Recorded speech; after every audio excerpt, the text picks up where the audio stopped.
নিপুণ তো বাপকে অস্বীকার করে। এবার যা বললেন ডিপজল। বাংলাদেশ চলচ্চিত্র শিল্পী সমিতির 2024 ও 25 দ্বিবার্ষিক নির্বাচন, এতে সভাপতি মিশা সওদাগর ও সাধারণ সম্পাদক পদে জয়ী হন মনোয়ার হোসেন ডিপজল। ফল ঘোষণার পরপরই পরাজিত সাধারণ সম্পাদক প্রার্থী নিপুণ আক্তার জানিয়েছিলেন শুভেচ্ছাও। এর প্রায় এক মাস পর 15 মে আদালতে রিট করেছেন নিপুণ। তার দাবি, নির্বাচনে অনেক অনিয়ম ও কারচুপির ঘটনা ঘটেছে। বিষয়টি নিয়ে ক্ষোভ প্রকাশ করেছেন সমিতির নবনির্বাচিত সাধারণ সম্পাদক মনোয়ার হোসেন ডিপজল। বৃহস্পতিবার এফডিসিতে আয়োজিত সংবাদ সম্মেলনে নিপুণকে এক হাত নেন এই প্রযোজক ও অভিনেতা। তার উদ্দেশ্যে বলেন, কেস খেলবা আসো, যেটা খেলার মন চায় সেটাই খেলো। আমরা চাই ভদ্রতা ও নম্রতা। আমরা চাই চলচ্চিত্র কিভাবে এগিয়ে নেওয়া যায় সেদিকে কাজ করার।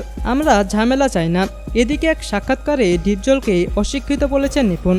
তার এমন কথা জবাবে ডিপজল বলেন, সে তো বাপকে অস্বীকার করে। রক্তের সমস্যা না হলে এমন বলতে পারে না।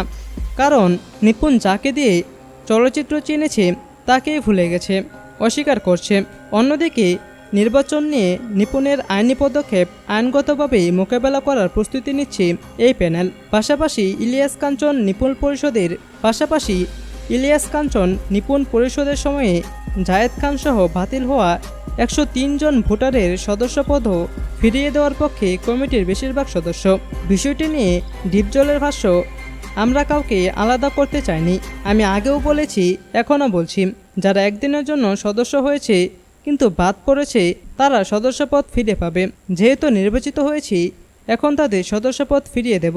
বিগত দিনে যারা ভুল করেছে তাদের আমরা ক্ষমার দৃষ্টিতে দেখছি, আপনারাও দেখবেন। পেছনে ফিরে তাকানোর সময় নেই। কিভাবে চলচ্চিত্রের উন্নয়ন করা যায় সবাইকে সে কথাই ভাবতে হবে।